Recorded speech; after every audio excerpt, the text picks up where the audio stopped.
لله وكفى والصلاة والسلام على سيد الرسل وخاتم الأنبياء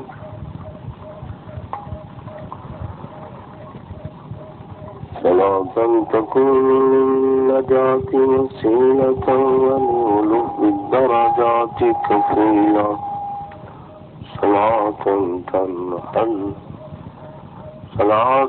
تنحل بها العقد وتنفرج بها الكرب وتقضى بها الحوائج وتنال بها الرغائب وحسن الخواتم ويستسقى الغمام بوجهه الكريم. أما بعد، قال النبي صلى الله عليه وسلم: ثلاث منجيات وثلاث مهلكات. فأما المنجيات تقوى الله في السر والعلانية والقصد في العمل وقول الحق في الرضا والسخط. وأما المهلكات هوى متبع وشح مطاع وإيجاب المرء بنفسه وهي أشدهن، أو كما قال النبي صلى الله عليه وسلم.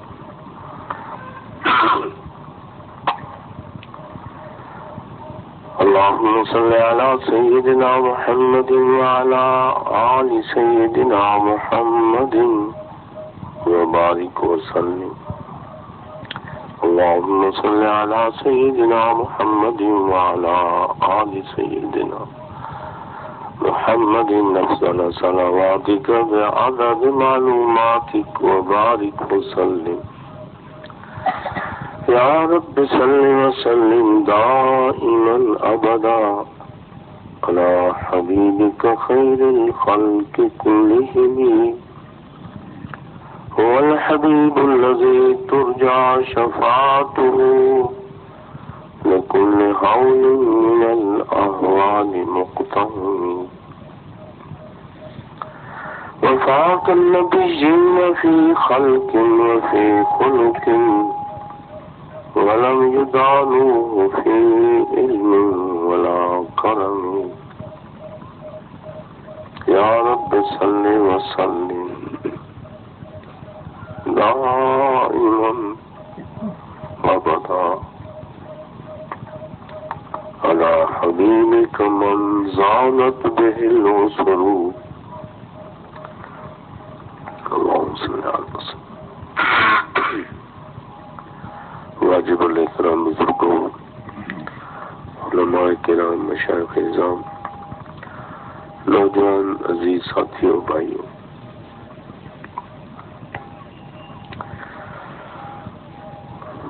محبوب کبریا سرور دو عالم صلی اللہ علیہ وسلم کے ارشادات مقدسہ میں سے ایک ارشاد گرامی ہے جو آپ کے سامنے ابھی پڑھا گیا ہے،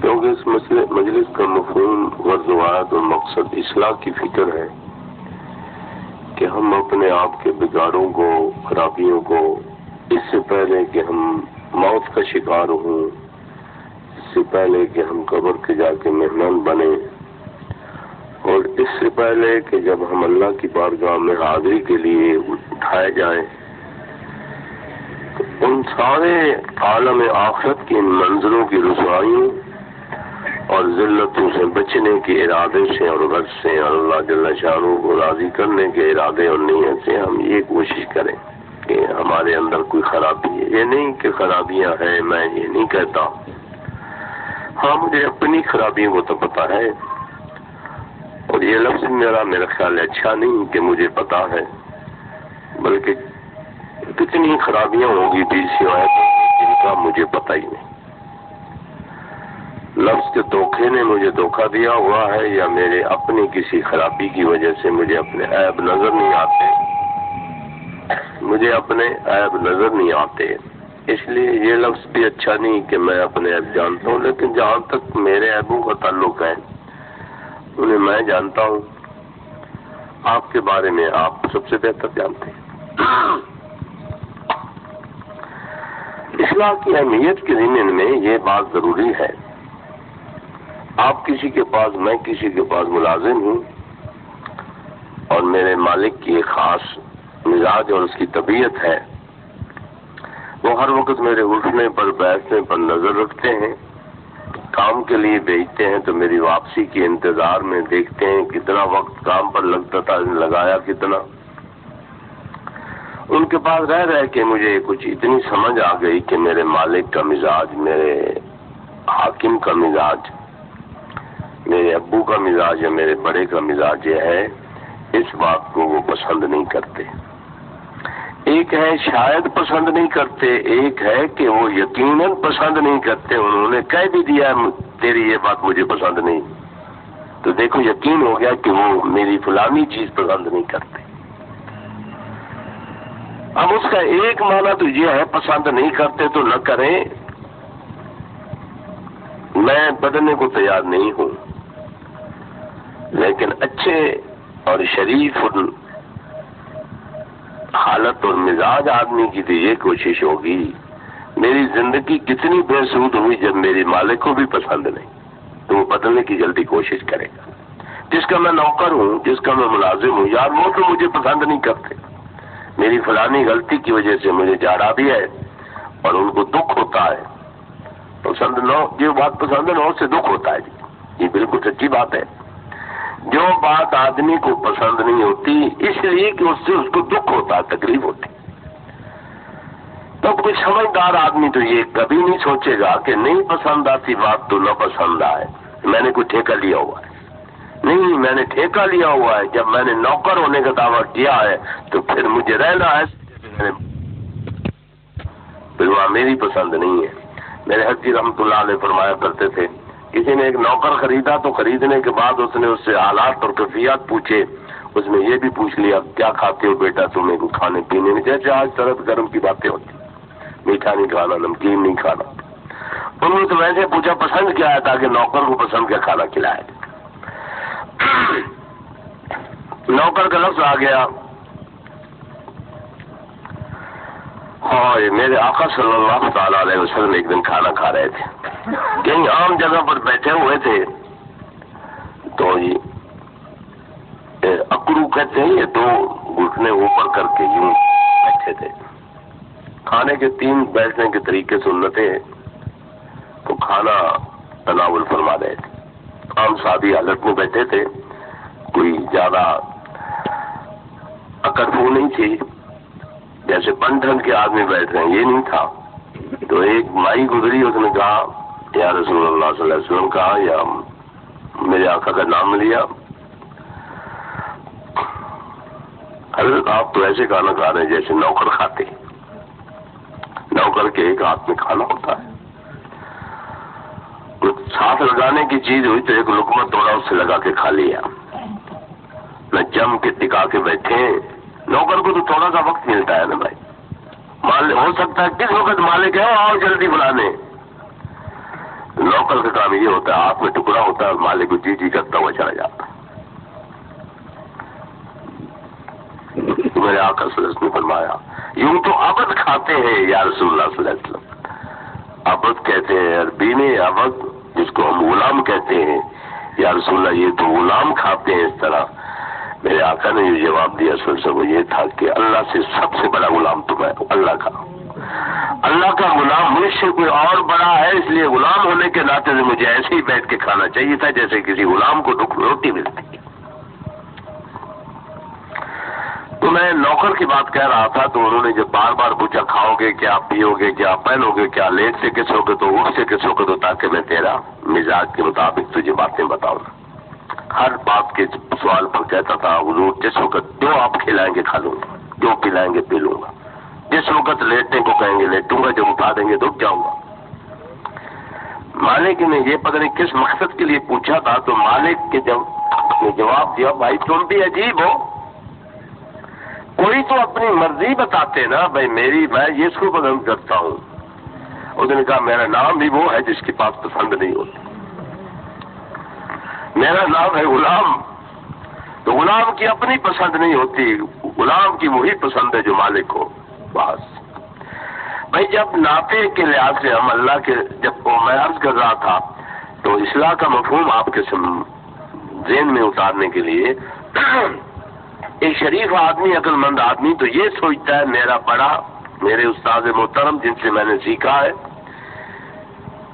میرے بڑے استاد کا لفظ آ گیا، مجھے معاف کیجیے گا، ایک بات اب کر دوں، میں نے ایسے ہی سنا ہے، خدا کرے وہ سنی بات ٹھیک ہو، میں نسیان کا مریض ہوں، ابھی ظہر کے بعد اثر سے پہلے میں تکلیف میں مبتلا تھا، آپ کیا کہتے ہوں گے، پیٹ میں درد ہوتا ہوگا، سور پڑتا ہے، اسے پتہ نہیں کیا ہوتا ہے، نہیں الحمدللہ مجھے کچھ بھی نہیں ہوتا، میرے لیے بیماری یہ ہے جب میں سمجھتا ہوں میں بول نہیں سکتا، میں کہتا ہوں بیمار ہو گیا، میرا دل میرا ساتھ نہ دے، میرا دماغ میرا ساتھ نہ دے، اس وقت میں بیمار ہوتا ہوں۔ تو خواتین کی مجلس میں جانے سے پہلے میرے کسی عزیز نے یاد دہانی کرائی کہ آپ ادھر جائیں گے یا نہیں، تو میں نے کہا میری طبیعت اچھی نہیں ہے، شاید میں نہیں جاؤں، اطلاع دے دے، تو میں یہاں لیٹ کے 4 بجے وہاں پروگرام شروع ہوتا ہے 5 بجے تک، 4 نہیں بجے تھے ابھی تو میری طبیعت خراب ہو گئی، میں نے کہا آئے زندگی کا پتہ نہیں آخری دن ہوگا، اٹھا عزیز کو کہا مجھے پہنچاؤ، واسو گیا تو پہلے یہ بات ہو چکی تھی کہ بعض خواتین نے پوچھا، ہم نے کہا وہ آج نہیں آئے گا، لیکن میں وہاں حاضری لگا کے پھر واپس آیا، بے چین ہو گیا تھا کہ وہ آئے دین سیکھنے کی بات کے لیے اور میں نخرے کروں، آخر میں کون ہوں؟ حضرت سیدنا حسین احمد مدنی رحمۃ اللہ علیہ سے کسی نے عرض کیا، جب انتہائی پریشانیوں کا دور تھا، مخالفتیں بہت زبردست ہو گئیں، شکوے شکایتیں، فلانا ملا اور فلانا ملا لوگ کہنے لگے، تو کسی نے کہا حضرت ترک ہو جائیں، کنارہ کشی کر لیں، تو ارشاد فرمانے لگے اگر میں حق پر ہوں تو اس کے بعد یہ باتیں کہی جانی ممکن ہے اور کا سننا بھی میرے لیے ضروری ہے۔ عجیب ارشاد فرمایا علماء کو میرے آقا نے وارث الانبیاء فرمایا ہے، تو ورثے میں صرف علم نہیں ملا، گالیاں بھی ملی ہے، تانے بھی ملے ہیں، تکلیفیں بھی ملی ہیں، ساحر و جادوگر کہنا بھی ملا ہے، یہ اگر وارث بننے کا دعویٰ کریں گے تو وراثت میں صرف مال ہی نہیں آتا، وراثت میں تو دوسری چیز قرضہ بھی آتا ہے، وہ بھی دینا ہے، تم وارث بنے ہو قرضہ بھی دو، اس لیے مجھے بتاؤ میں چھوڑوں کیسے، جب وارث ہوں تو میں یہ گالیاں بھی سنوں گا اور کام بھی کروں۔ یہ بہت بڑی ذمہ داری ہے، ذمہ داری کہیں یا اسے چیلنج کہیں، اور میرے حضرت رحمۃ اللہ علیہ کی ذمہ داری اور چیلنج کو مشائخ کے حوالے سے یوں تعبیر فرماتے تھے کہ اس کو یہ ذمہ داری سونپی گئی ہے، خلیفے کا لفظ میں در سے نہیں لیتا ہوں، یہ کوئی چھوٹا لفظ نہیں ہے، جس کو یہ ذمہ داری سونپی گئی ہے یہ اتنی کٹھن اور مشکل ہے، گویا کہ مرشد نے اس کو یہ کہہ دیا ہے، مکھن دیا ہے اس کے ہاتھ میں، یہ الفاظ کچھ میرے ہیں اور مجھے اپنے شیخ کے الفاظ بھی یاد ہیں الحمدللہ، میں تو الفاظ نقل کرنے کو اپنے لیے سعادت سمجھتا ہوں کہ ان کی زبان سے نکلے لفظ تو کم از کم میری زبان سے نکل گئے۔ فرمایا خلافت مشکل ہے جیسے مکھن کو سیخ پر پکانے کے لیے کوئی کہے، گوشت تو پکتا ہے سیخ پر چڑھا کے انگاروں پر رکھ دیا، گوشت سڑ کے پکتا ہے نا بھائی، لیکن مکھن بھی پک سکتا ہے۔ فرمایا یہ وہ ذمہ داری ہے کہ سیخ پر مکھن لپیٹ کے کہتے ہیں پکاؤ اور نیچے قطرہ بھی کوئی نہ گرے، پک کے یہاں خشک ہو جاؤ۔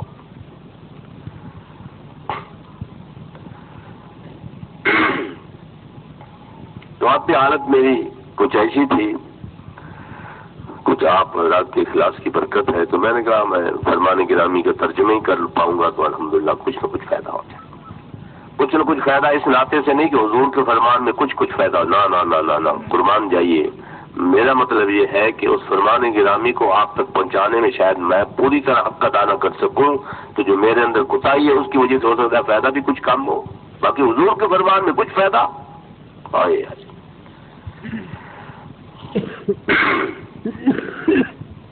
تو اس لیے اصلاح کا مفہوم یہ ہے کہ اپنی ان کمزوریوں کو جو تیرا مالک پسند نہیں کرتا، اپنی ان کمزوریوں کو محب ہونے کے ناطے سے جو تیرا محبوب پسند نہیں کرتا، ان پر غور کرے آدمی۔ کسی محب سے پوچھو محبوب کے پاس جانے کے لیے تم کس طرح جاتے ہو، ان ہر چیزوں کو اپنے سے الگ کرتے ہو کہ وہ لے کے جاؤں گا تو وہ پسند نہیں کریں گے۔ میں جھوٹ کہتا ہوں تو یار کہہ دو بے شک، یار ادنا سا محب بھی اپنے کھٹیا سے محبوب کے لیے بھی بننے ٹھننے کی کوشش کرتا ہے، وہی چیزیں کرتا ہے پسند جو ان کو پسند ہوتی ہے، کیا طبیعت کو ناگواری کیوں نہ ہو، کہتے ہیں جی وہ یہ پسند کریں گے میں کیوں یہ کروں۔ اس طرح سوچے میں ایک ذات اقدس کا بندہ ہوں، اور بندہ بھی 5,000 10,000 تنخواہ لینے والا ملازم نہیں ہوں، میں وہ ملازم ہوں ان کا، اور وہ بندہ ہوں شرق سے لے کر غرب اور شمال سے لے کر جنوب تک پوری کائنات جس بندے کے حوالے کی ہوئی ہے۔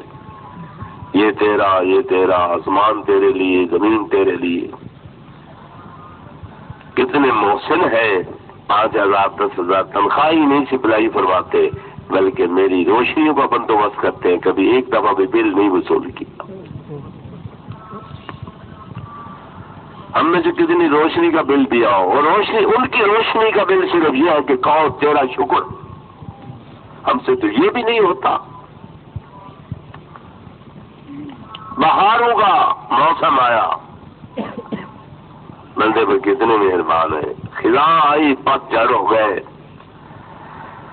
بتانا چاہتے ہیں کہ تیری زندگی کی بہاریں بھی ہمیشہ نہیں رہیں گی، یہاں ایک میری قدرت کی بہاریں رہیں گی، باقی سب چیزیں فنا ہیں۔ میرے سمجھانے کے لیے موسم قدم قدم پر رہنمائیاں فرماتے ہیں۔ اب کس کا بندہ ہوں، یہ سوچ لے میں کس کا بندہ ہوں۔ وہ بندہ ہوں جس بندے کے پاس اپنا کچھ بھی نہیں ہے، سر سے لے کر پاؤں تک یہ بندہ بھی خود انہیں کا، اور اس کے تقاضے اور ضرورتوں کی ذمہ داریاں بھی بندہ پرور نے اپنے ذمہ لے رکھی ہیں، اس میں مجھے کبھی پریشانی نہیں ہونے دی۔ بڑا پسند آتا ہے مجھے یہ فکرہ اور شعر، پہلے آدھا پڑھتا تھا کیونکہ حافظ شیرازی کا کلام کبھی دیکھا تھا تو اس وقت پڑھا تھا، اور نسیان مجھے بہت زیادہ ہے، میں پھر بھی اللہ کا شکر کرتا ہوں جب یہاں بیٹھتا ہوں تو کچھ باتیں یاد آتی، ایک ہی فکرہ پڑھ لیا کرتا تھا مصرع۔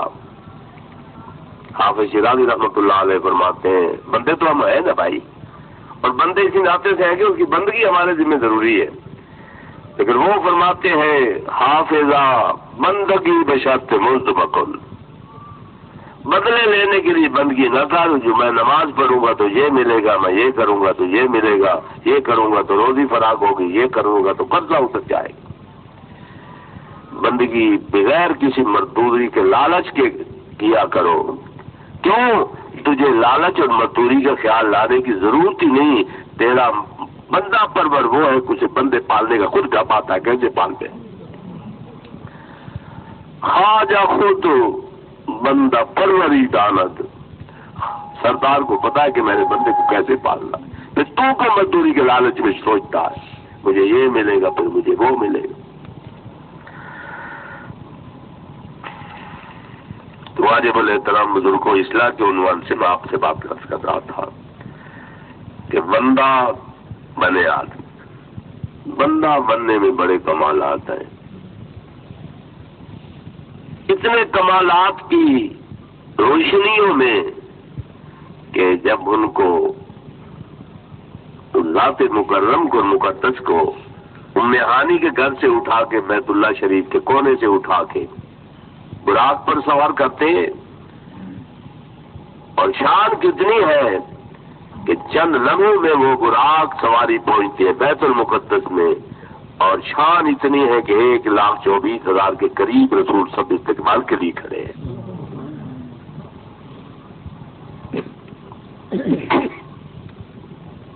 اور پھر امام الانبیاء کا شرف میسر آیا.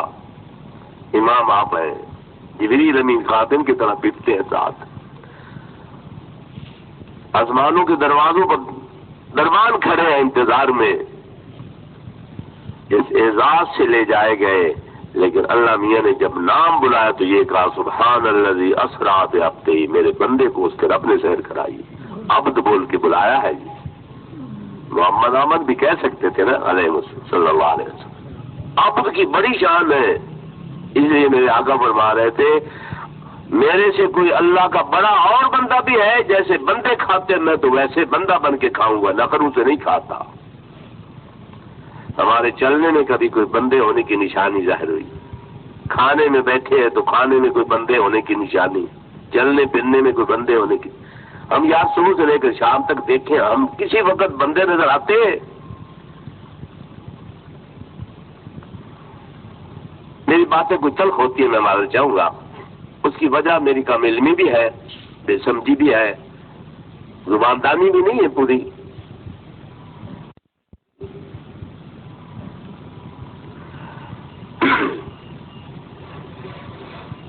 اسی وقت اپنے آپ کو دیکھیں، بندے کے تاروں میں ڈھانچے میں دیکھیں،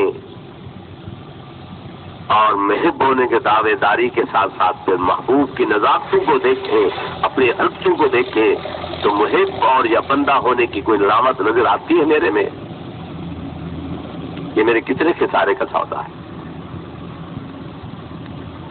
تو کوشش یہ کرتا ہے بندہ کہیں مجھے وہ پسند کر لے، نوکری سے ہٹا نہ دے. دیکھو کیسی خوشامدیں کرتے ہیں ملازم لوگ،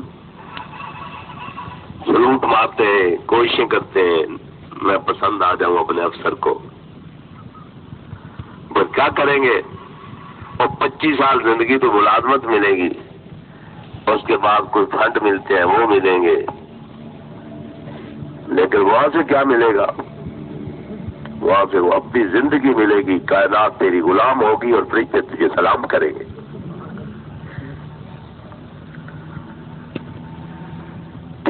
اس لیے اصلاح کا مفہوم ہی یہ ہے کہ ایسے بنو جیسے وہ چاہتے ہیں. اور وہ کیا چاہتے ہیں؟ میں تیرا معبود ہوں، تو میرا بندہ ہے، تو مجھے دنیا میں دکھا کہ میں تیرا بندہ بن کے رہتا ہوں. اذان آئی تو دوڑتے ہیں، تہجد آئی تو جاگ ہو جاتی ہے، بیوہ اور مسکین کیا ہو بکا سنی تو پریشان ہو جاتے ہیں. قدم قدم پر یوں دوڑا ہوا بھاگتا ہوا پھرتا ہے، جیسے غلام کو نہ رات کو چین آتا ہے نہ دن کو آرام آتا. ایسا بے آرام بندہ بن کے بندے کو دکھا. میرے حضرت رحمۃ اللہ علیہ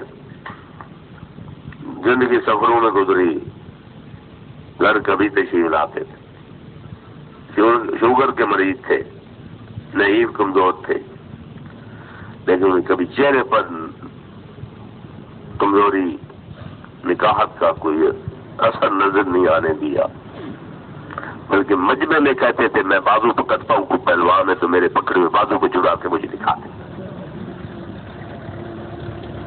یوں فرمایا ہمت تھی اندر.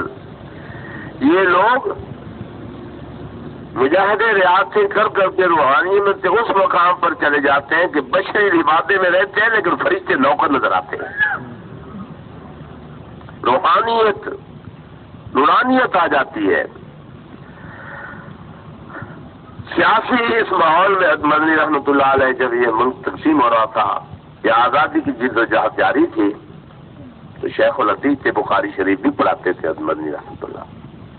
طالب علم کو حکم تھا، لوگ صحابہ سمجھتے تھے کہ ان سے سبق پڑھ لیں.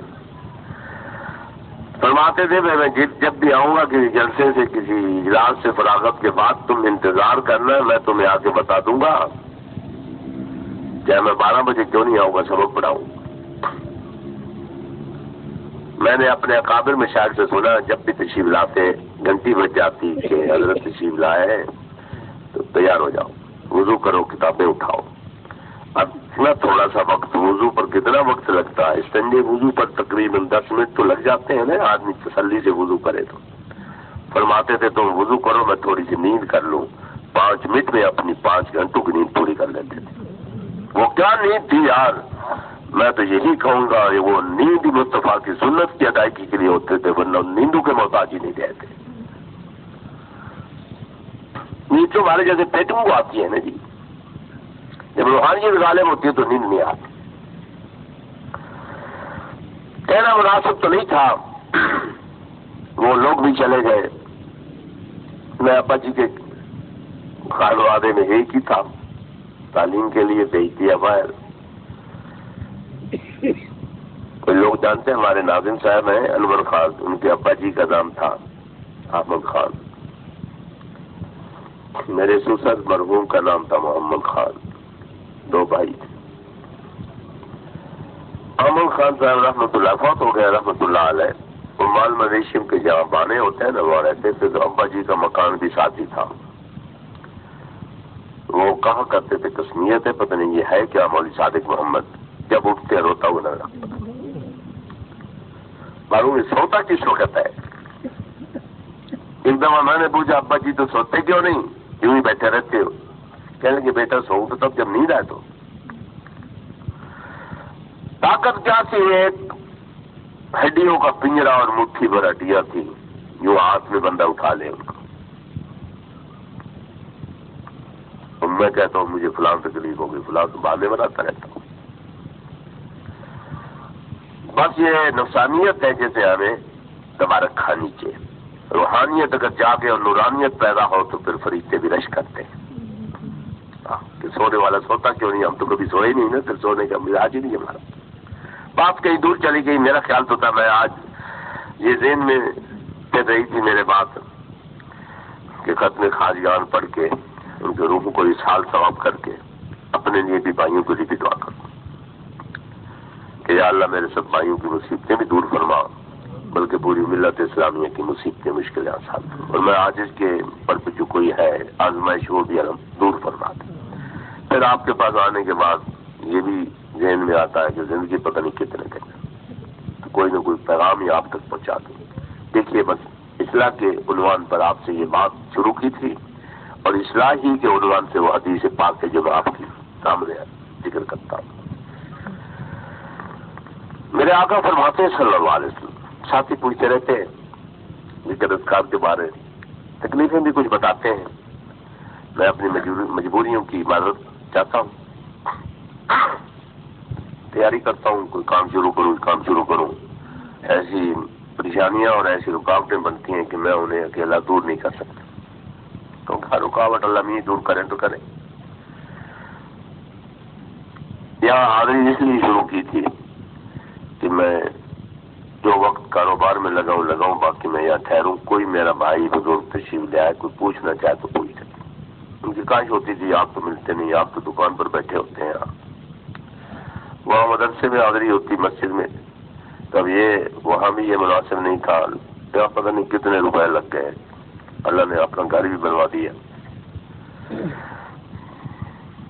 کوئی ساتھی ملنے کے لیے آتے ہیں، کوئی بیٹھ کے لیے کبھی آتا ہے، تو ہم مدرسے میں مسجد میں جب وہ سلسلہ گفتگو شروع ہوتا ہے، طالب علم بیچارے میں دیکھتا رہتا ہوں، بڑا ارمان لگتا ہے، وہ کھڑے رہتے اندر حکیم صاحب بیٹھے، حکیم صاحب کی موجودگی میں مطالعہ کریں، تکرار کریں، سبق دہرائیں، یہ کریں، انتہائی احترام کرتے، اللہ جل شانہ ان کو اس کا بدلہ۔ میں اسے غصے پہ ہوتا رہتا ہوں، لیکن الحمدللہ اس سے اپنے ذاتی مقصد کی کبھی نہیں ہوا کہ میرا فلانا کام نہیں کیا، فلانا کام نہیں۔ میں نے کبھی طالب علموں کو کام بتاتا ہی، بیٹے کو بھی منع کر رکھا ہے کہ طالب علموں سے کام نہ لیا کرے، یہ اللہ کو بہت پیاری مخلوق ہے، ان کے کام بلکہ کیا کرے، ان سے کام لیا نہ کرے۔ میرا شروع سے عادت یہ ہے کہ طالب علموں سے کام نہیں، 2 3 4 1 2 3 ملازم تو کام کرتے جو مجھ سے تنخواہیں لیتے، ویسے کبھی کچھ کہہ دوں لیکن طبیعت میری پسند نہیں کرتی، تو وہاں بیٹھا ہوں میں، یہ بیچارے کتابیں لے کے کھڑے، یہ 6 و 5 میں اتنی زندگی میری گزر گئی، اور میں آج تک مہمانوں کے بیٹھنے کے لیے کوئی مہمان خانہ ہی نہیں بنا سکتا۔ دکانوں میں بٹھاتا ہوں، بڑے آتے ہیں چھوٹے آتے ہیں، علماء آتے ہیں تشریف رکھتے ہیں، بینچ پڑے ہوتے ہیں یا بیٹھ جائیں، یہ میرا حال ہے۔ تو یہاں پورے عزم حوصلے کی بات تھی کہ میں یہاں حاضری دوں، لیکن ایسی رکاوٹیں آئی ہیں اس مجلس میں، میں نے آپ کو رکاوٹیں اور اپنی سیرت زندگی نہیں سدھاری، لیکن اب اپنے آپ کو مجبور کر کے میں یہ چاہتا ہوں کہ میں یہاں اوقات مقررہ میں آؤں اور آپ کو بھی بتا دوں یہاں میرے حاضری کا یہ وقت ہے، آپ تشریف لے آئیں، کچھ پوچھیں۔ کچھ پوچھیں کا مطلب میں مفتی نہیں کہ مجھے فٹ سے پوچھیں، ہاں جس لائن کی مجھے تھوڑی سی سمجھ ہے وہ پوچھیں، انشاءاللہ میں کوشش کر رہا ہوں۔ شیطان بھی سنتا رہتا ہے، رپورٹیں بھی لے جاتا ہے، لیکن میں اپنی مجبوریاں آپ سے عرض نہیں کر سکتا، بلکہ اس پر بھی اللہ کا شکر کرتا ہوں۔ شکر ہے یا اللہ، جو کچھ لے رہے ہیں آپ، یہ بھی آپ کی مہربانی۔ اصلاح کے لیے میرے آقا فرماتے ہیں صلی اللہ علیہ وسلم، میری بات سمجھ کے نہ سنے، ان کی ذات اقدس کا فرمان سمجھ کے سنے۔ معرف الحدیث میں بھی یہ حدیث موجود ہے، فرماتے ہیں 3 چیزیں نجات دینے والی ہیں۔ منجیات بھی لکھا ہوا ہے، پڑھ سکتے ہیں، منجیات بھی پڑھ سکتے ہیں۔ نجات دینے والی، منجیات، 3 چیزیں نجات دینے والی ہیں۔ اور یہ کہنے والے بھی کوئی عام نہیں ہے، ان کا ہر بول اللہ کا بول ہوتا ہے۔ وہ فرماتے ہیں نجات دینے، اب کتنا آسان نسخہ ہے بھائی۔ 3 چیزیں وہ یاد کر لیں جو نجات دینے والی ہیں، اور 3 وہ چیزیں ہیں جو ہلاک مہلکات فرمایا، ہلاک کرنے والی ہیں۔ جہاں آپ کی خیر خواہی مطلوب ہے، وہاں اپنے ضمیر سے بھی یہی کہہ رہا ہوں کہ کمر میں ٹانگیں لٹکی ہوئی ہیں، اب تو ہوش کا دامن تھامو نا، کہ ہلاک کرنے والی چیزوں سے صبح سے لے کر شام تک بچنے کی بھرپور کوشش کی جائے۔ خدا تعالیٰ مجھے آپ سب حضرات کو توفیق دے، اور ان لمحات کو اللہ تعالیٰ قبول فرمائے۔ ان کے سامنے دامن پھیلا کے بیٹھے، یا اللہ اپنے محبوب کے ہر حکم پر عمل کرنے کی توفیق ہے۔ نجات دینے والی کون سی چیزیں ہیں؟ تقوی اللہ فی السر والعلانیہ، اللہ سے ڈرنا کہاں؟ فی السر، پوشیدہ بھی، مخفی، نظروں سے اوجھل بیٹھے ہو، کوئی دیکھنے والا نہیں، پھر بھی خدا سے ڈرتے رہو۔ یہ نہیں اب دیکھنے والا کوئی نہیں، میں کر لوں تو کیا۔ ایک وقت وہ تھا کہ یہ فرمان گرامی سامنے ہوتا تھا کہ ٹکنے ڈھانپنے بڑا گناہ ہے۔ تیبند میں بھی مانتا تھا تو وہ کبھی کبھی لٹک جاتا تھا۔ کام میں آدمی کھڑا ہے مثلا، تو میں نے اپنے حضرت اور شیخ شہد کی حضرت، یہ حالت اب اللہ نے نصیب کی ہے کہ ایک ہاتھ میں اگر نل کی ہتھی ہے نا جی، نل کا چلا رہا، ایک ہاتھ میں لوٹا ہے، ایسی حالت میں اگر لٹک گئی ہے سلوار تو طبیعت برداشت نہیں کر، جب تک لوٹا پیچھا چھوڑ کے پہلے سلوار اوپر نہیں کر لیتا تھا، آرام نہیں آتا تھا کہ ہو سکتا ہے یہ لمحہ غضب خدا بندی کا ہو، اور ظالم تجھے میرے مصطفیٰ کا حکم کیوں ہو رہا، میری پسند کے خلاف کیوں کیا۔ یہ حالت ہوتی تھی۔ اب تو کاٹے کے سودے ہیں یار، وہ حالتیں بھی گئی، وہ رنگ چس بھی گئے۔ اللہ سے ڈرنے کا مفہوم یہ ہے، کوئی دیکھنے والا ہے۔ مولوی ہونے کے ناطے سے میں جانتا ہوں کہ سلوار لٹکا کے چلنا اچھا نہیں۔ میں نے آپ کو دیکھا سلوار چڑھا لی،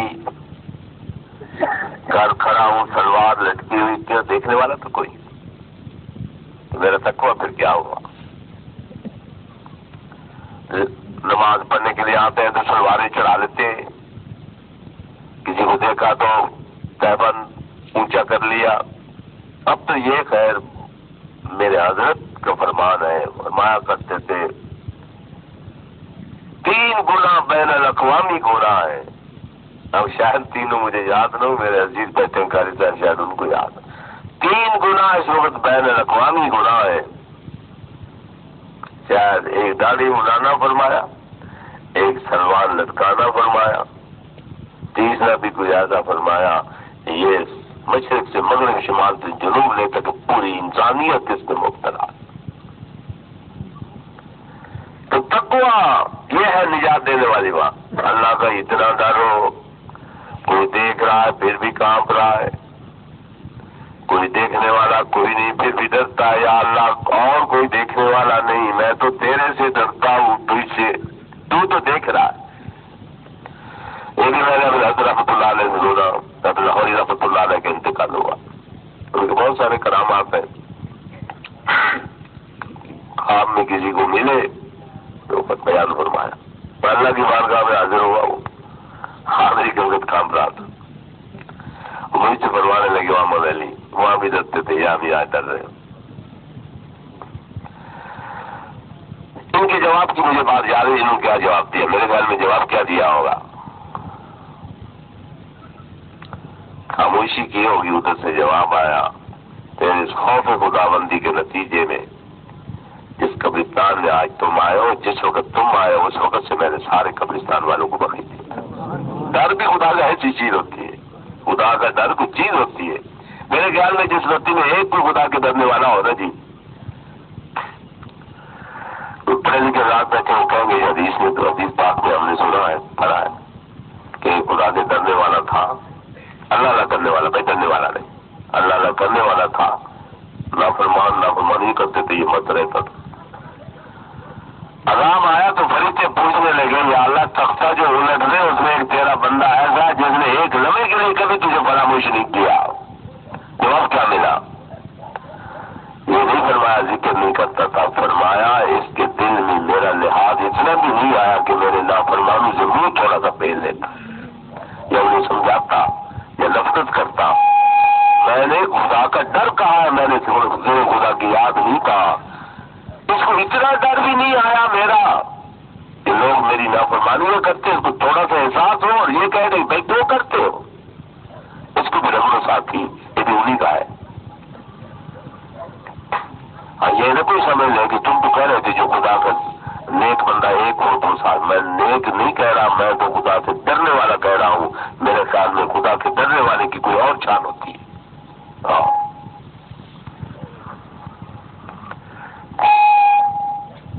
سر کا مان ہے پوشیدہ, جس کو راز کہتے ہیں. کوئی راز اور کوئی سر یاد ضرور ہے. اسرار بھی کہتے رہتے ہیں نا لوگ, اس میں بھی بڑے اسرار ہیں. پوشیدہ باتیں ہیں, اس کا مطلب ہی جہاں کوئی نہیں دیکھنے والا, تو ہے اکیلا چھپا ہوا ہے کہیں. ایک دوست آئے, لودھی صاحب رحمۃ اللہ علیہ قیمتی اور زندہ تھے. ان کے پاس بیٹھنے اٹھنے والے تھے, تو میں ان کو ملنے کے لیے گیا تو ایک ان کے پاس بیٹھا تھا. لودھی صاحب نے فرمایا یہ میرے پیر بھائی. اب انہوں نے ایک سوال کیا, انہوں نے کہا, مجھے مولوی صاحب کہا, مولوی صاحب یہ بتاؤ مردار سے بو آتی ہے نا جی؟ میں نے کہا جی آتی. مردار پاس ہو تو بو آتی ہے, اور مردار کو دوسرے لفظ میں حرام کہتے ہیں. یہ مجھے بتایا کسی حرام کام سے تجھے بو آئی ہے, کبھی نفرت آئی ہو کہ یہ حرام ہے میں نہیں کرتا, تو سچی بات کہتا میری شرم سے آنکھیں جو یہ قدرتی میرے بات یاد آ گئی. یہ حرام جب حرام ہے منہ لپیٹ ہوں, تو حرام کاموں سے کبھی مجھے نفرت آئی ہے کہ مجھے بو آنے لگ گئی, حرام ہے حرام. یہ تو اس ناک کا کام ہے, دوسرے ناک کا کام ہے جو سونگ لیتا ہے کہ جس میں حرام کتنا ہے اتنا حلال کتنا. لاہوری رحمۃ اللہ علیہ کا واقعہ ہے, ایک مرید نے وقت لیا کہ آپ عمرے پر تشریف لے جا رہے ہیں, تو وہاں ریلوے میں ملازم تھے, اسٹیشن پر اترے, مہربانی کریں تو میری چائے قبول فرما دیں. اچھا, وہ جانتا تھا چائے کیسی پیتے ہیں. آپ کہتے ہوں گے چائے تیز پتی والی, نرم پتی والی, تھوڑے میٹھے والی, زیادہ نہ. انہوں نے اچھا چائے پی لوں گا. انہیں چائے پکوا کے آ کر کی بڑی احتیاط ہے کہ اپنی بھینس کا دودھ لیا, بازار سے نہیں لیا, کیونکہ وہ لوگ بے نمازی کے ہاتھ کا دودھ بھی نہیں پیتے تھے, چائے بھی نہیں پیتے تھے, روٹی بھی نہیں کھاتے. یہ ان کا مقام تھا. ان لوگوں چائے پکا کے انہیں سامنے رکھی, لکڑی مزار سے کہیں خریدی تنخواہ کے پیسے, جو اس کو تنخواہ کے اسپیشل ملے تھے فضل الہی کے علاوہ. وہ سامنے چائے پکا کے رکھی, حاضر نے پینے سے انکار کر دیا. معذرت کرتے ہوئے پوچھا حضور میری اپنی بھینس کا دودھ ہے، چینی میں وہ تنخواہ کے پیسوں سے لیا، لکڑی بھی میری اہلیہ نے نماز پڑھ کے وضو کر کے چائے پکائی ہے، تو ایسی باتیں جو اس کو پتا تھا وہ ساری بتائی. انہوں نے فرمایا تیری بھینس کو چارہ کون ڈالتا ہے؟ میں نے لگا وہ ایک ریلوے کا ملازم ہے، میرے ماتحت ہے، وہ چارہ لے آتا ہے. فرمایا تیرا ملازم ہے کہ گورنمنٹ کا ملازم؟ گورنمنٹ کے ملازم سے اپنا کام لیتا ہے، میرا دودھ حلال کا نہیں ہے، چائے نہیں پیتا. گورنمنٹ کون سی تھی اس وقت آپ کو پتا ہے؟ گورنمنٹ بھی ماشاءاللہ برطانیہ کی تھی. چلو برطانیہ دشمن کا ہے ملازم، تیرا تو نہیں ہے، اس سے جو ناجائز کام لیا تو نے اور وہ دودھ مجھے پلاتے. یہ تو میرے معلوم سے یہ سب تو سلمانی نے کہے ہوں گے. بھائی آپ بھی پریشان ہو رہے ہیں، اللہ سے ڈرے. حضرت فضل مسکین پوری رحمۃ اللہ علیہ کا واقعہ سناتے تھے شجاباد والے. ہمارے گھر آئے دہلی میں، دہلی شریف. تو دیر سے حضرت آئے تو حضرت نے پہلے ہی فرما دیا بھائی تازہ کھانا نہیں پکانا. وہ لوگ مرشد کی بات مانتے بھی تھے. میرا نک وڈی جیسی جو میں مرشد کا مرغی نہ بلے کے پتہ نہیں کہ بلا اس کا نام جاری تھا، وہ نہ پکڑی. جب مرشد آیا تو مرشد آکسی سمجھے مصیبت پائی جاتی. مرشد زیادہ ٹیلتا رہے، میں چائے نہیں پیونی، میں بوتل نہیں پیونی، میں فلان نہیں کرنا، نہیں مرشد نہیں مننی. آج کل مرید پیر نے تو پیر بچارا ہوں. ہاں جی جی جی جی جی میں جی جی جی ہمیں ہونا ہی ایسا چاہیے جو ہماری حالت ہے. حکم کی تعمیل کی، جو گھر پکا ہوا ہونا بھائی عبداللہ وہی لے آئے رحمت اللہ تعالیٰ.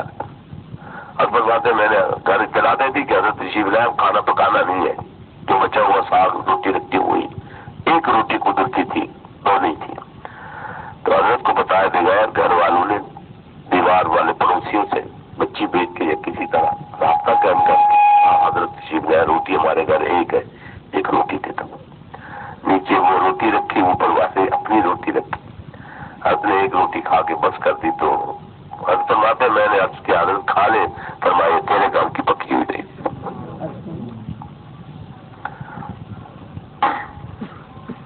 یہ باتیں آج ان کا ہو گئی، سنانی بھی ویسے بری لگتی ہے، سچی بات ہے. تو سننا آپ کیسے پسند کریں گے؟ اللہ سے ڈر ہو، کس سے ڈالا لیا، دیکھ نہیں رہے، بڑے بڑے لقمے ڈال لیے منہ میں. بس میں تو اب یار مجھے برا کہے یا اچھا کہے، میں تو یہ کہوں گا لقمے بھی ان کے ساتھ بولتے تھے. مجھے تو یوں لگتا ہے. ہاں چائے بھی ہم کا نام ہوتی تھی. کون سی چائے پی رہے حضور؟ اسی چھٹے ڈکے ہیں، کوئی چیختا رہے، چلاتا رہے، کوئی روکتا رہے، نہ حلال کا پتہ نہ حرام کا پتہ. خدایا ہمارے حال پر رحم کرم تیرے بندے. ہمیں وہ راہ دکھا جو ہمارے مشائخ نے، پیشواؤں نے ہمیں راہ دکھایا، اور اس پر چلنا ہمارے لیے آسان فرما. فی السر والعلانیہ ورملا بے خدا سے ڈرو، خفیہ بھی ان سے ڈرو. اصل یہ ہے سن تقویٰ. تفصیلات بہت ہیں، حدیث پاک کا ترجمہ کسی طرح ہوگا. ترتیب میں کچھ فرقوں کو خدا مجھے معاف فرمائے. قول الحق فی الرضا و سخط پہلے ہے یا قصد العمل پہلے ہے؟ او کما قال النبی صلی اللہ علیہ وسلم ہی کہوں گا. القصد فی العمل کہتے ہیں عمل میں درمیانہ روی، اعتدال. درمیانہ روی کہ میں نے درمیان میں چلنا نہیں، ادھر چلاؤں گا ادھر چلاؤں گا. درمیانہ روی، درمیان میں چلو. اعتدال بھی اسی کا نام ہے. بندگی شروع کرو تو کہیں ایسے ہی نہ ہو کہ نہ رات پتا، نہ دن پتا، نہ بیوی کا پتا، نہ کسی کا پتا.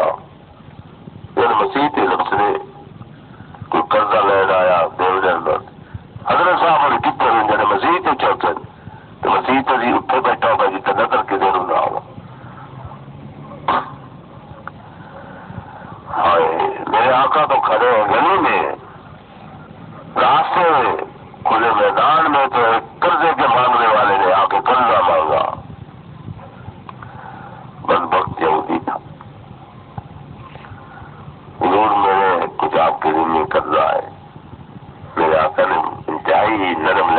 میں ابھی میرے پاس نہیں ہے، کسی کو دھوکے میں دے دیتا ہوں، دے دوں گا، نہیں مجھے تو ابھی چاہیے، ابھی چاہیے۔ میرے آقا پر جو کپڑا تھا چادر لپیٹ دیا، زور سے کھینچا اس کو۔ صحابہ کو یہ بات کو بھی مصطفیٰ کریم صلی اللہ علیہ وسلم کی اس تکلیف کو بھی امت کی خاطر نہ دے، ٹھیک ہے، امت کی خاطر کیا۔ میرے کل الٹی کو پکڑا جائے، اس کے گریبان میں چادر ڈال لے، تو وہ کہے گا میرے گریبان میں چادر ڈال کے کھینچ کے مانگا ہے، وہ یہ نہ کہے بلکہ یہ کہ مصطفیٰ کریم کی سنت میں سے ادا ہو گئی۔ ہر کام یہ اب وہ کون سکھاتے، بڑا آپ بتا دیں۔ ایسے میرے جیسے کسی امتی کو خدا ایسا کسی کو بھی نہ بنایا بھائی، گلے میں چادر ڈال کے کوئی پوچھے قرضہ دو نا، اب وہ کیا کرتا، وہ کس نبی سے پوچھتا؟ اس لیے میرے آقا صلی اللہ علیہ وسلم سب کے پیشوا ہے، ایسے امتی کی بھی پیشوائی کی۔ اگر تیرے ساتھ کوئی ایسا سلوک کرے تو کہ تیرا حق بنتا تھا، میں معذرت چاہتا ہوں، میں پیسے دے دوں گا۔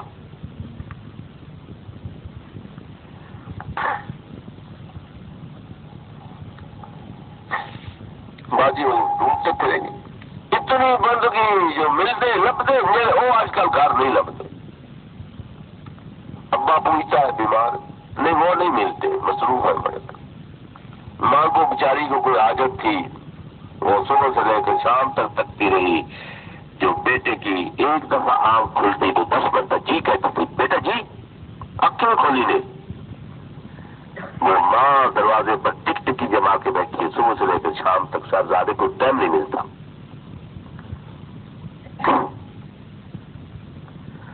بری لگتی ہوں کہ باتیں، لیکن میں مصطفیٰ کی اداؤں کو دین سمجھتا ہوں۔ میں اس سے ہٹ کے جو بات ہوگی وہ دین کی ہوگی، نیکی کی ہوگی، لیکن اسے وہ دین نہیں کہتے جو مصطفیٰ کریم کے قدموں کی برکت سے ہمیں ملا۔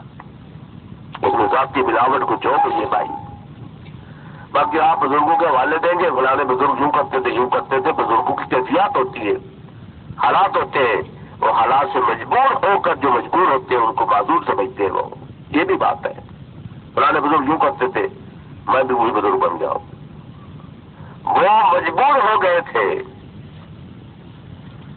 اور جب کوئی مجبور ہوتا ہے، اختیارات اس کے سلب ہو جاتے ہیں، ایسی کیفیت انہیں ملتی ہے کہ وہ اس کے خلاف کر بھی نہیں پاتے۔ اب یہ معذور ہے، خدا سمجھتا ہے میرا معذور بندہ۔ کون سا درد آپ کو سناؤں؟ القصد فی العمل، عمل یہ فرضوں کی بات نہیں ہے، نفلی باتیں کرے، اور اس حدیث پاک کو بھی سامنے رکھے۔ حب الاعمال الی اللہ ادومها کما قال، اللہ کو وہ عمل بڑا پسند آتا جو ہمیشہ جاری رہے، کبھی کیا کبھی چھوڑ دیا، کبھی کیا کبھی چھوڑ دیا، یہ نہیں پسند۔ میں نے پچھلی کسی مہینے سے یہ تو ایسے ہوا نا جی، غلام ایک تو صبح سے لے کر شام تک ڈٹ کے نوکری کی، تو مغرب کے بعد مالک کو ضرورت پیش آئی، وہ فلانا عبداللطیف کہاں ہے؟ تو ادھر ادھر ساری چھان بین کی، لیکن عبداللطیف نظر نہیں آیا۔ اب اس نوکر کے کیا سارا دن مٹی سوا ہو گیا، لیکن مالک کا دل تو دکھ کیا کہ آج نظر نہیں آیا۔ ہمیشہ کرنے کا یہ مفہوم ہے، تھوڑا کرو نفل توڑے کہ جو نہ ہو، کرو ہمیشہ کہ جب تجھے مالک دیکھنا چاہے تو غلامی میں نہ لڑائے۔ کبھی کر لیا تو پھر جان کھا گیا، دوسروں کی بھی اپنی بھی، نہ کیا تو پھر پتہ ہی نہیں۔ القصد کیا نجات دینے والی بات، القصد فی العمل قول الحق فی الرضا، تیسری بات ہے نجات دینے والی، بات سچی کی جائے، سچی بات۔ اس وقت خوشی خوشی کرے تو سچی بات، ناراض ہو گئے تو پھر میری طرح نہیں پتا کیا کہنا ہے کیا نہیں کہنا۔ دشمن ہو، دوست ہو، محبت ہو، دشمنی ہو، پیار ہو، نہ ہو، رضا میں یہی ہے خوشی، سخت میں غصہ، دشمنوں کے ساتھ غصہ ہو، دشمنوں کے ساتھ اور رنگ کی بات، دوستوں کے ساتھ نہیں۔ بات کہو، دشمن تو سب تجھے برابر نظر آئے، سب سے ایک صحیح بات کہو۔ جہاں اللہ رسول کی اجازت ہو وہاں تو کوئی ترمیم کرے، ورنہ سچی بات کرے اور ہر کوئی ایک طرح کی کرے۔ کوئی تفصیل ہے جو میں خود محسوس کر رہا ہوں کہ میں آپ کو صحیح طریقے پر پہنچا نہیں پا رہا۔ 3 ہلاک کرنے والی ہیں، فَأَمَّا الْمُهْلِكَاتُ، تو ہلاک کرنے والی چیزیں کون ہیں؟ ہلاک کرنے والی چیزیں آدمی کو غور سے سننی چاہیے، وہ بھی غور سے سننی چاہیے، نجات اس طرح ملے گی تو یہ بھی غور سے سنی جائے، ہلاک و برباد کرنے والی کون سی کہیں میں اس میں مبتلا تو نہیں ہو گئے۔ اس میں الحمدللہ میرے دل میں کوئی ذرا سا ایسا خیال بھی نہیں کہ میں آپ کو کہہ رہا ہوں آپ بربادی کے راستے پر اور میں صحیح راستے نہیں، بالکل ذہن میں بات آتی نہیں، آپ ہی نہیں رہی۔ آپ میں سے شاید کوئی مہلکات کا شکار ہو اور میں تو یقیناً ہوگی، یہ باتیں ذہن میں نہیں آتی۔ اللہ کروڑوں رحمت فرمائے میرے مشائخ پر، ڈانٹتے بھی تھے، سچی باتیں ڈانٹتے بھی تھے، چھوٹی چھوٹی باتوں پر سوال بھی فرماتے تھے، پوچھ بھی لیتے تھے اور کبھی ناگواری نہیں ہوتی۔ حضرت چکوال والے ناشتے کے وقت بیٹھے تھے، پاپے تھے، رس تھے، حضرت فرمایا کرتے تھے، دیکھتے بھی تھے، ساتھ ساتھ فرمایا تھے توڑ توڑ کے کھاؤ، کیونکہ یوں کر کے کھانا اچھا نہیں۔ اب پاپے شریف آ گئے اور رس شریف اب یہ تو ویسے ہی کھائے جاتے ہیں، جنہیں پھر بھی کوشش فرمایا کرتے تھے، مجھے آج بھی یاد ہے ایک دفعہ یہ 3 دفعہ جملہ دہرایا تھا، اور بھائی توڑ توڑ کے کھاؤ، بھائی توڑ توڑ کے کھاؤ، توڑ توڑ کے کھاؤ۔ میرے ساتھی تشریف فرماتے تو میں ناشتے کا وقت تھا، صبح چائے ایک پاپے وغیرہ یہ حضرات انگلیوں سے لگ جاتے بورے، تو یوں اس کے بجائے کہ میں کہیں الگ یوں کر دیتا یا چاٹ لیتا، جہاں رس رکھے تھے نا انہیں کے اوپر میں نے یہ انگلیوں کے ساتھ لگی ہوئی چاٹنی شروع کر دی۔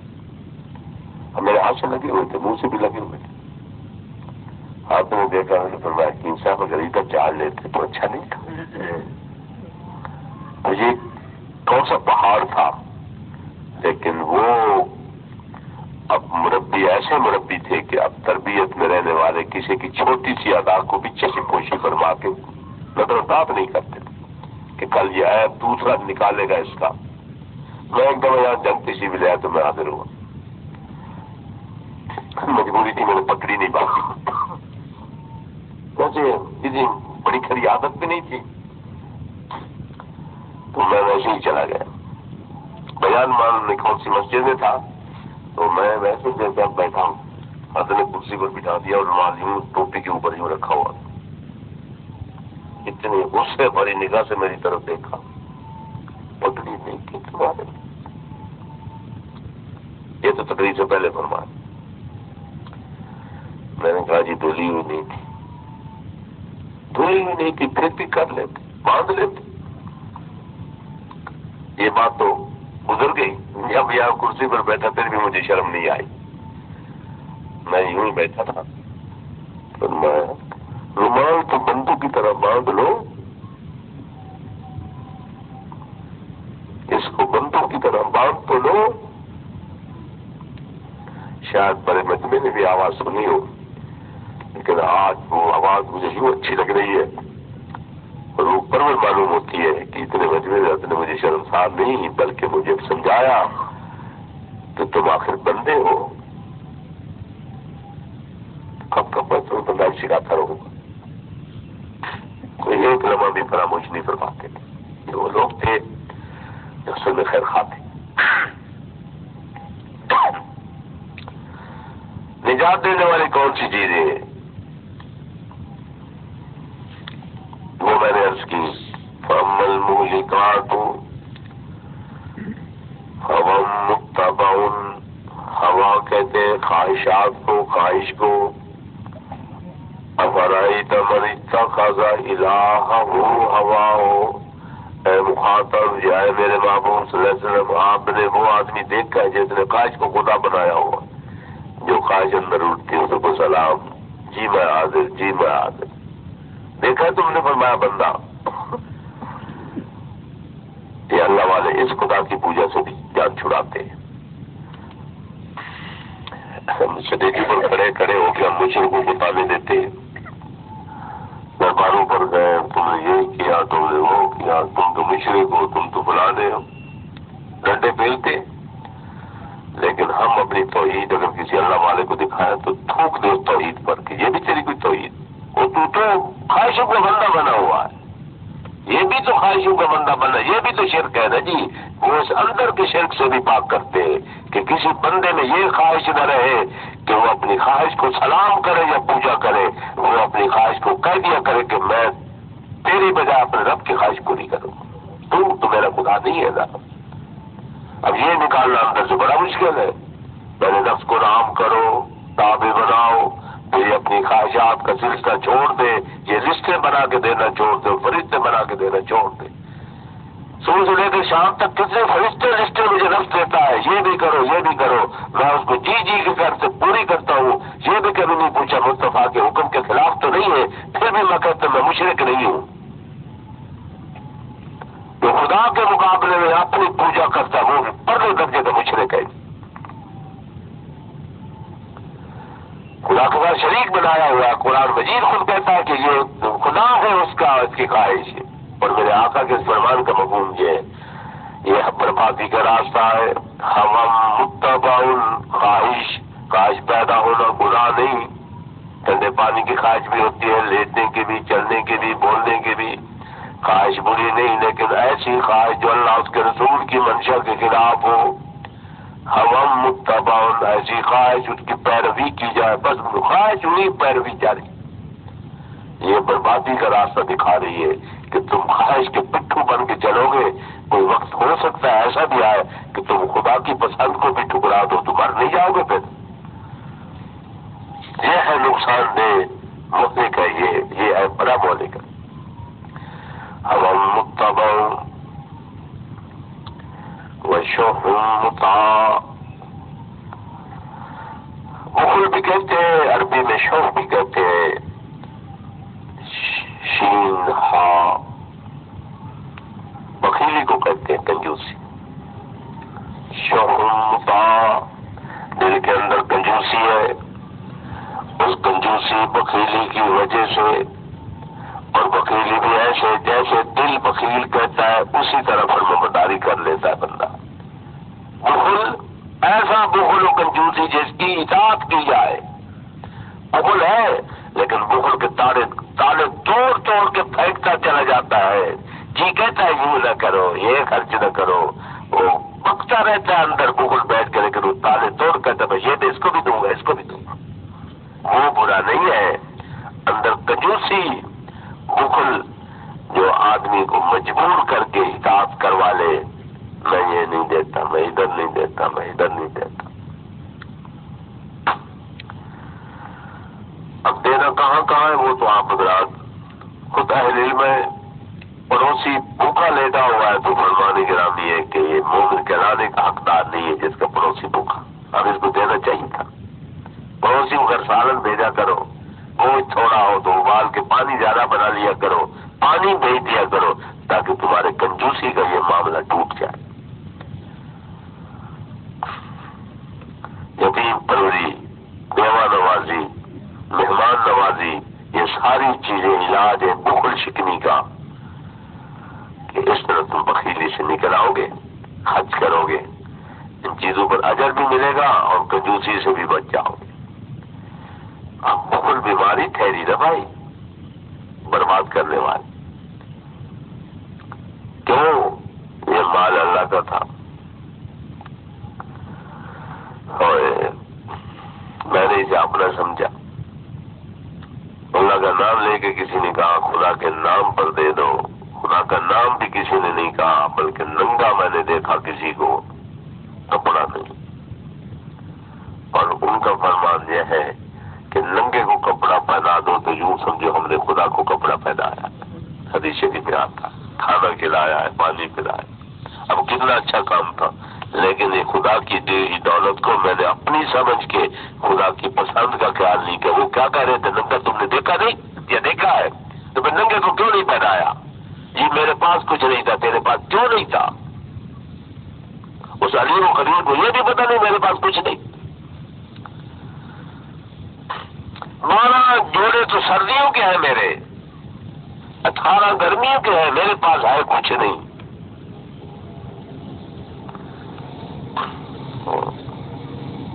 یہ ہے میرا حال. اچھا تو نہیں تھا بات سنانی، لیکن میں یہ نہیں تم فلانے خاندان کے بیٹے ہو. ہمارے دادا جی رحمۃ اللہ علیہ بالکل سادہ تھے، جٹ زمیندار تھے، پڑھے وہ بھی تھے، لیکن یہ نہیں تھا جیسے آج کل تحصیل فارغ ہوتے ہیں، دیوبند میں گیا، دیوبند شریف میں یہ کہیں گیا.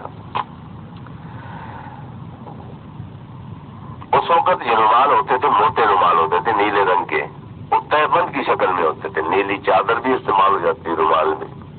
ہماری دادی اماں کی طبیعت بہت سخت تھی، کوئی آتا حاجی صاحب میرے تو کپڑا کوئی نہیں، مجلی کا ہی نہیں، وہ رومال تہبند کی شکل میں باندھ کی چادر اس کو اتار کے دے دیتے. دادی میں نے کہا انہوں نے قوت آئے گا تیرے مجلی ڈھا کے، جن کو خدا کا خوف ہوتا ہے، میں خدا کی قسم کھا کے کہتا ہوں ان کو ننگا ان سے دیکھا نہیں جاتا. اس کو یہ معلوم ہوتا ہے، وہ کہہ رہے ہیں کہ اس کو ننگا بنایا ہے میں نے، تجھے پردوں میں لپیٹا ہے اور کیسے حسین کپڑے پہنایا ہے، تجھے ننگا دیکھ کے ترس نہیں رہا ہے. لیکن ان کی بولی کون سن رہے؟ تو کوئی مارا ناراض ہو جائے، اس کو عشق کا مارا ہوا بیچارہ وہ سنے کہ میرا محبوب سفر یہ کہہ رہا تھا. کنجوسی اب کیوں ہوتی ہے؟ میں یہ بات اب کرنا چاہوں گا آپ سے. بہل ہے بری بلا کہ اللہ کا دیا ہوا مال اپنا سمجھنے لگ جائے، اور جو ان کے حکم میں میرا دیا ہوا مال یہاں کرو، وَمِمَّا رَزَقْنَاهُمْ، جو ہم نے رزق دیا ہے. یہ پہلے بتاتے پھر خط بتاتے تاکہ اسے پتہ چل جائے میرا نہیں ہے، میرے رب کا ہے. تو رب کہتے ہو میرا جڑا تے کو پیسے پہ ٹھوس دے دیا ہے، میرے کو کچھ پیسے رکھے میرے اچھی طرح پتا ہوا نہیں بنا دے آ کے یاد جائے میرے پیسے پہ 5000 روپئے تو آتے نا دے دیا تو میں نہیں دینا. تو میں نے کیا سو بلا رزقناہم ہے ان کا رزق دیا ہوا. پھر وہ کہتے ابے جی کو ابے جی پر خرچ کرو، امی جی پر خرچ کرو، اولاد کی تربیت پر خرچ کرو، ہمسایوں پڑوسیوں پر خرچ کرو، رشتے داروں کے ساتھ حسن سلوک کرو. کیا کیا نہیں بتایا، مہمانوں سے اکرام کیسے پیش آؤ، اور میری اندر بیٹھی کنجوسی مجھے کرنے نہیں دیتی. اب اس کا علاج کیا ہے؟ تو پہلے بیماری سمجھ لو، پھر اس کا علاج ہو جائے گا. بیماری یہ ہے دنیا کی محبت، اور محبت اتنی ہے کہ پرائی ہونے کے باوجود میری نہیں ہے، ان کی پرائی ہونے کے باوجود میں چپٹا ہوا ہوں.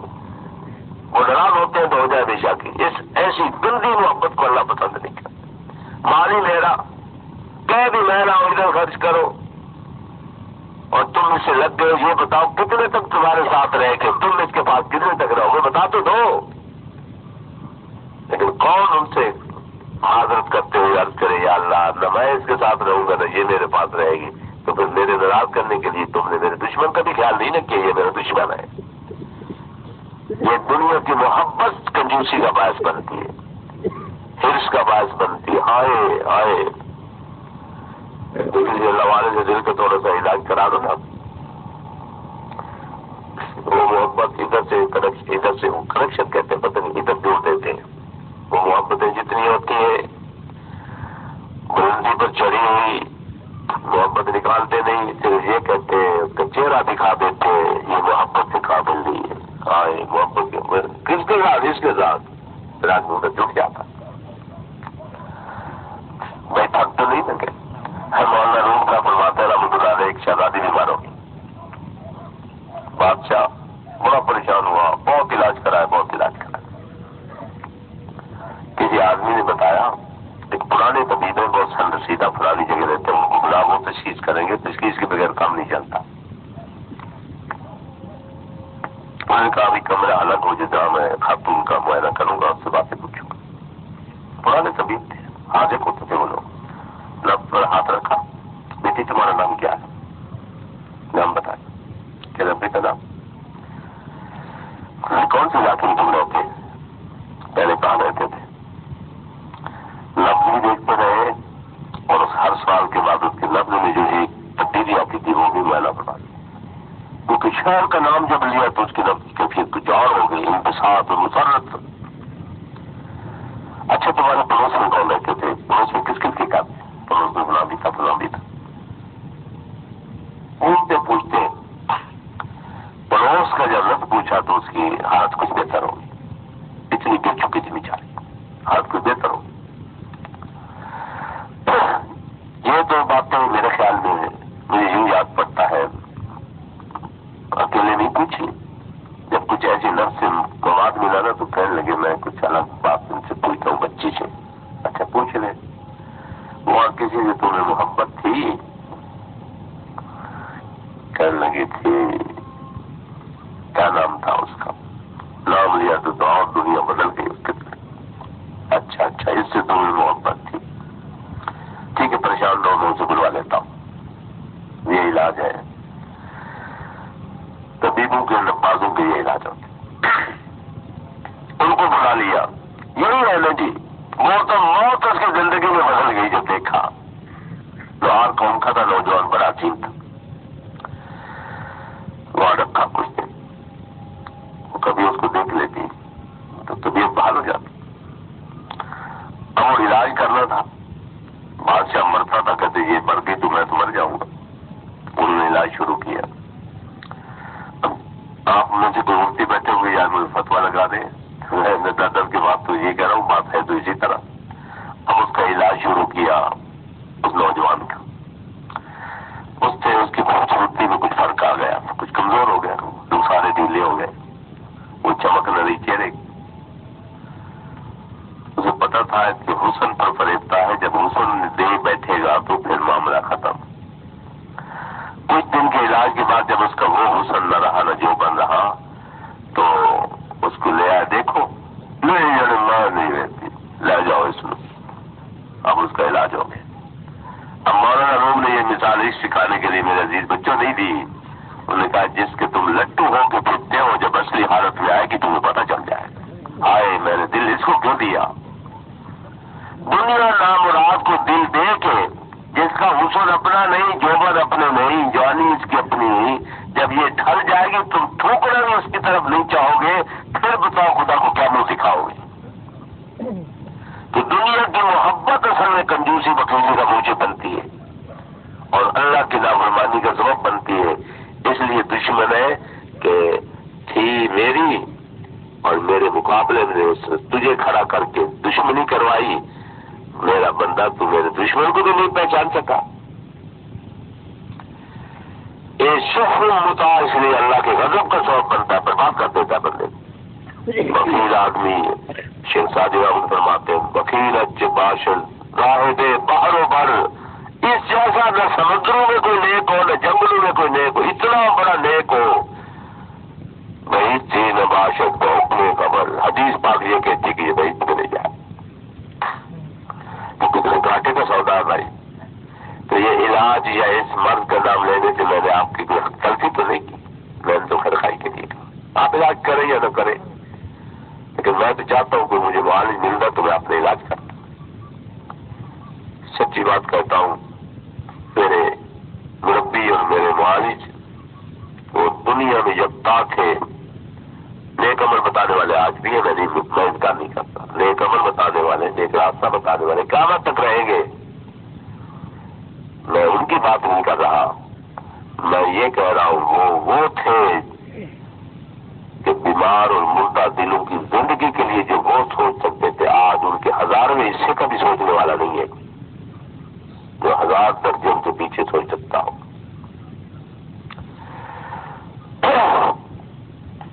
یہ کنجوسی اچھی نہیں، اس کا پھر کیا علاج ہے؟ مہمان نوازی کرے، اللہ کے راستے میں دے، مجبور کرے اپنے دل کو، اور یہ کہے کہ آج اس جوبن والی کا جوبن دیکھ رہا ہوں، کل جوبن نہیں رہے گا، گندی کلوٹی پھر میرے گل پڑ جائے گی اور اللہ میرے ساتھ ناراض ہوگی۔ میں اس کو اسی مقام پر رکھے جس مقام پر یہ رہنے کے قابل ہے دنیا، کیا وہ ہے ضرورت۔ تو ضرورت دنیا میں مجھے کس چیز کی نہیں؟ اور بھائی یہ ٹیشو پیپر کی ضرورت پڑتی ہے، رونے کی بھی ضرورت پڑتی ہے، پیشاب کچھ کرنے کے لیے، سنجا دھونے کے لیے کسی کی ضرورت ان کی پڑتی ہے نہیں، اور یار اس کو ضرورت کا سامان سمجھتے سے ضرورت پوری کرو۔ صرف مصطفیٰ کریم کی محبت کو بنا. اس کو میری ضرورت ہے، اور ضرورت کی چیزوں سے ٹٹی بھی تو صاف کرتے ہیں یار. ان کو ضرورت کا سامان سمجھ کے ٹٹی بھی صاف ہو سکتی ہے. اس سے آدمی دنیا میں چمک بھی سکتا ہے، بارگاہ الہی کا مقبول بندہ بھی بن سکتا ہے. یہ بری اس وقت ہوتی ہے جب خدا سے روکے، جب خدا کے راستے پر چلنے کی توفیق دے تو پھر بری نہیں ہے، اس سے پھر اچھا بھی اور کوئی نہیں. یہ تو کوئی سواری بن گئی. ماں سروس کو سواری بنا کے رکھو. کبھی عمرے پر جاؤ میری سواری ہے، کبھی حج پر جاؤ میری سواری ہے. خدا کے بارگاہ میں قرب نصیب ہوگا اس سے. کبھی مہمان نوازی کر کے خدا کا قرب حاصل کرو.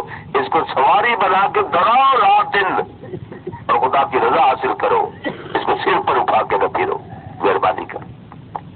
وہ کہتے ہیں جی باپ بیٹا جا رہے تھے ایک گھوڑے پر سوار، دونوں اکٹھے سوار تھے. آدمی ایک آیا، بھائی بڑے بے شرم ہے. کیوں؟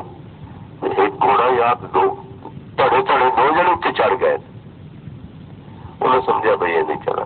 ایک اتر آیا، باپ بیٹا سوار، کوئی اور ملا. انہوں نے کہا بڑا بے شرم ہے. پوتلو چھوٹے پوتلو ایک لائی ہونا تو دو اتنے چڑھے آنے بڑی گاڑی آ خدا کو تو نہیں چھوڑیں دے. پھر اتر آیا، اب بیٹے کو بٹھا دیا.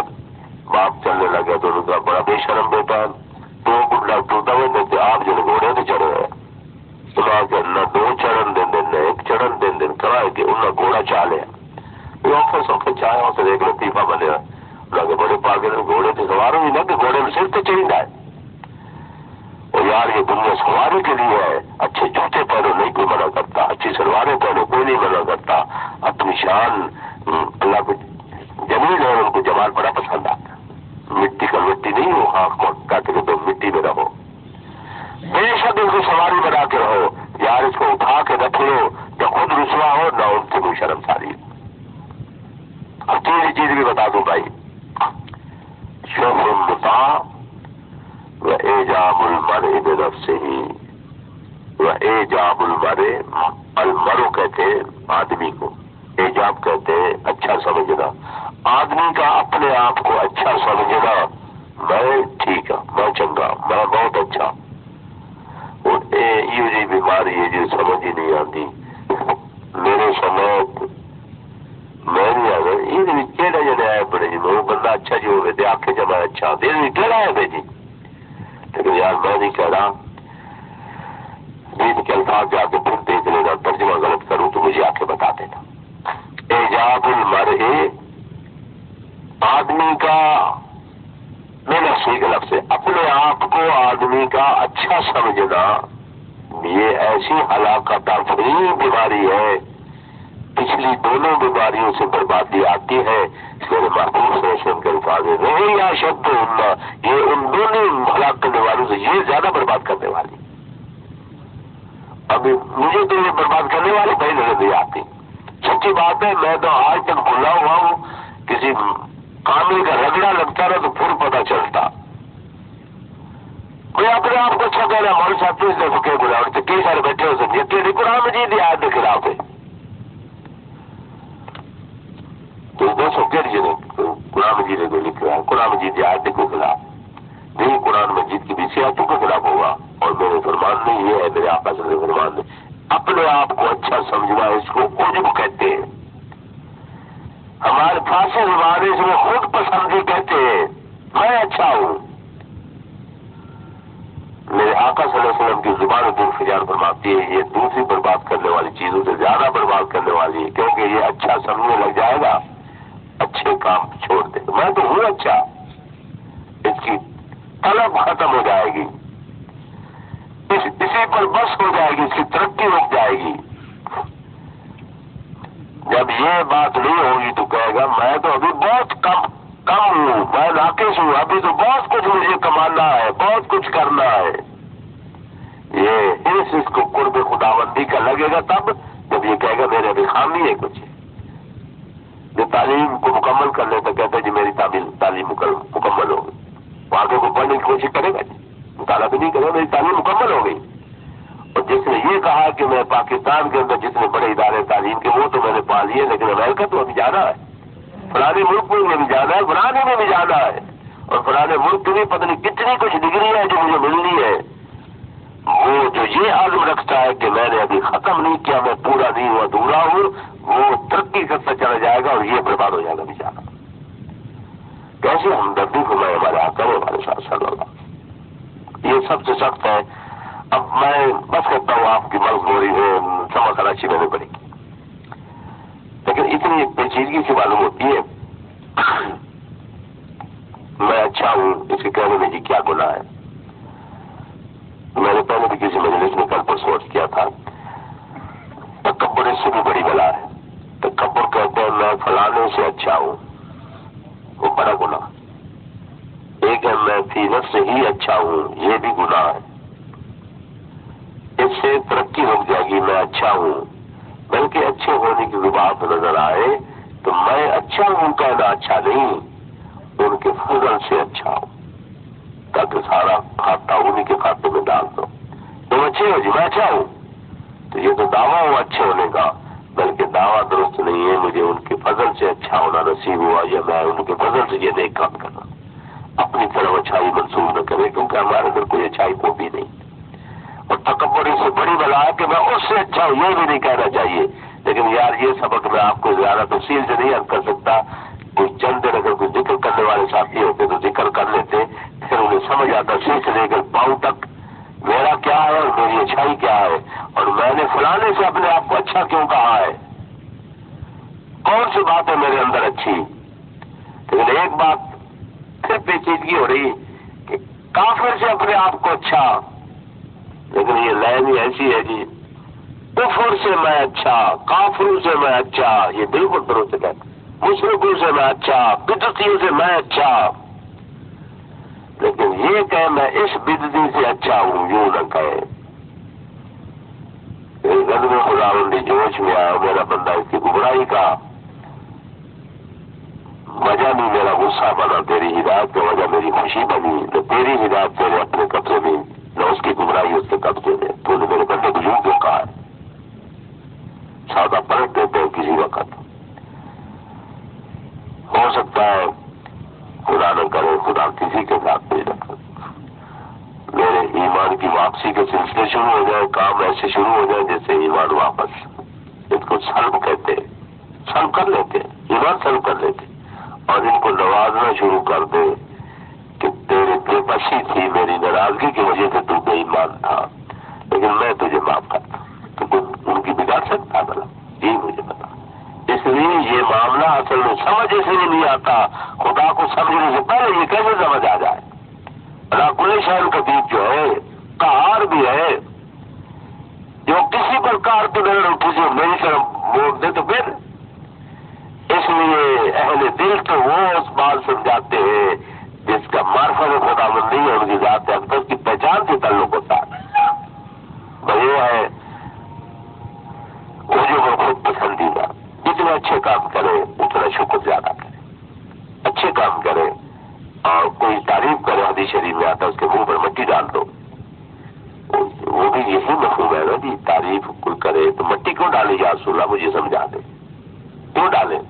میں اچھا نہیں ہوں، نہیں، یہی بات تمہیں خراب کرے گی جب اس نے تجھے اچھا کہا، تو بھی کہتا ہے میں اچھا ہوں، تیری ترقی رک جائے گی، یا اچھے ہونے کے دعوے دار بنو گے اور دعویٰ وہاں نہیں چلتا، اندر اندر کھانے میں پتہ نہیں کتنی گندگیاں پھیل جائیں گی اور تم مارے جاؤ گے۔ اللہ تعالیٰ مجھے آپ سمجھنا ان کی باتیں سمجھنے کی توفیق دے، اور مرنے سے پہلے اللہ ہماری اصلاح فرماتے۔ ہر وہ بیماری جو ان کی نظر میں اچھی نہیں ہے بیماری ہے، اور ایسے بیمار کو وہ پسند نہیں فرماتے، بلکہ بیماروں کو ناپسند نہیں کرتے، وہ تو بیماریوں کو پسند نہیں کرتے۔ بیمار کو جتنا آئے لولا لنگڑا، وہ کہہ دے بیماری میری لے جائے میں معافی مانگتا ہوں، تو وہ کہے گی الحمدللہ، خوش ہو جاتے میرے بندے نے توبہ کر دی۔ اس لیے بیماری ان کو اچھی نہیں، بیماروں سے نفرت نہیں کرتے، بیماروں کو تو گلے لگانے کے لیے رحمت للعالمین کو بھیجا کہ وہ بیماروں کو ڈھونڈ ڈھونڈ کے گلے لگاتے تھے، کسی بیمار سے نفرت نہیں کرتے، دعائیں مانگتے ہیں، رات کو روتے ہیں، کھڑے کھڑے پاؤں ٹوٹ جاتے ہیں بیماروں کے لیے۔ بلکہ اگر یہ روایت کمزور بھی ہے، جب دنیا میں پہلی دفعہ تشریف لیا، قدم رنجا فرمایا اور امی آمنہ کے شکم تب سے باہر آئے، بعض کتابوں میں لکھا ہوا ہے، معاف کیجیے گا، کہ عام بچوں کی پیدائش سے ہٹ کے میرے آقا صلی اللہ علیہ وسلم کی پیدائش کی شکل تھی. بچے یوں سر اوپر منہ اوپر لے کے آتے ہیں، یہ سجدہ ریز ہو کے آئے ہیں. پتہ نہیں میں علماء بیٹھے سجدہ کر کے بات کہہ رہا ہوں. ضعیف روایتی ہوگی تو فضائل میں، اور فضائل تھوڑے قرآن مجید میں موجود ہے. ضعیف روایت کو میں بھی ضعیف کہہ دوں گا کہ اس وقت کسی نے سنا تو امت کی لفظ منہ سے نکل رہے تھے. ممکن ہے جیسے رحمۃ للعالمین و دعوت دارا اس وقت بھی ان کی تبسم میں بھی، ان کی گفتگو میں بھی، ان کی آواز میں بھی یہ رکھ دیا ہو کہ یہ وہ ذات رکھنے تھا یہ دنیا کے لیے خیر کے لیے آئے. اللہ تعالیٰ شاید مجھے آپ سے نظرات کو تعلق باللہ استوار کرنے کی اور مصطفیٰ کریم کی غلامی کی سچی توفیق عطا فرمائے. ان بدتمیزیوں کے طوفانوں سے ہمیں بچا لے. جدھر آدمی جاتا ہے کسی نہ کسی طوفان کی لپیٹ میں آ جاتا ہے. کہیں دل چلا جاتا ہے، کہیں نظریں چلی جاتی ہیں، کہیں ایمان رخصت ہو جاتا ہے، کہیں حیا رخصت، کہیں غیرت ختم. خدایا یہ کتنے ہمارے اثاثے تھے جو چرستوں گلیوں چراہوں پر برباد ہو جاتے ہیں. اللہ ہم سب باتوں کی پیٹ سے معافی چاہتے ہیں. ابھی تھوڑی دیر کے لیے مناسب ہو جاتا تو آنا.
لوالدينا ولمشايخنا ولأكابرنا ولأستاذنا ولأحبابنا ولإخواننا ولمن له حق علينا ولجميع أمة محمد صلی اللہ علیہ وسلم. یا اللہ ہمیں معاف فرما دے.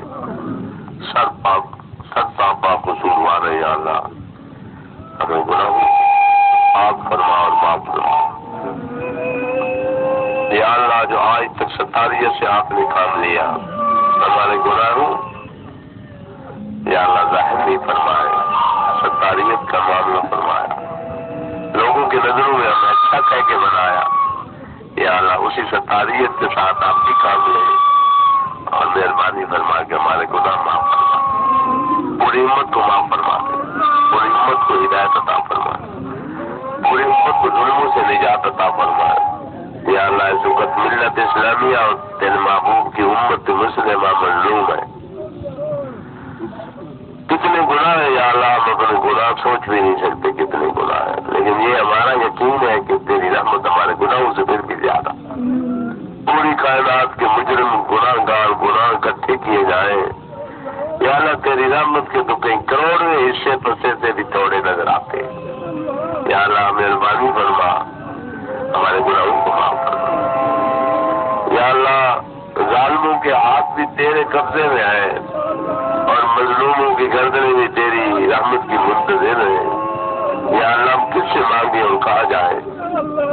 یا اللہ ہم کس کا دروازہ کھٹکھٹائے تو ہمارے حال پر رحم فرما، ہماری مصیبتیں دور فرما، مشکلیں آسان فرما. یا اللہ ہمارے ملک کو مستحکم فرما، اندرونی بیرونی دشمنوں کے شر سے محفوظ فرما، سازشوں سے نجات عطا فرما. یا اللہ ہمارے گناہوں کی شامت ہے اور کچھ بھی نہیں ہے. یا اللہ یہ بدعملی ہو یا نحوست یہ سب ہمارے گناہوں کی شامت ہے. یا اللہ مہربانی فرما ہمیں سچی توبہ کی توفیق عطا فرما، ہمارے گناہ معاف فرما. یا اللہ بے گناہ کٹتی ہوئی گردنیں اور چھلنی ہوتے ہوئے دل وہ تیرے سامنے ہے نا یا اللہ.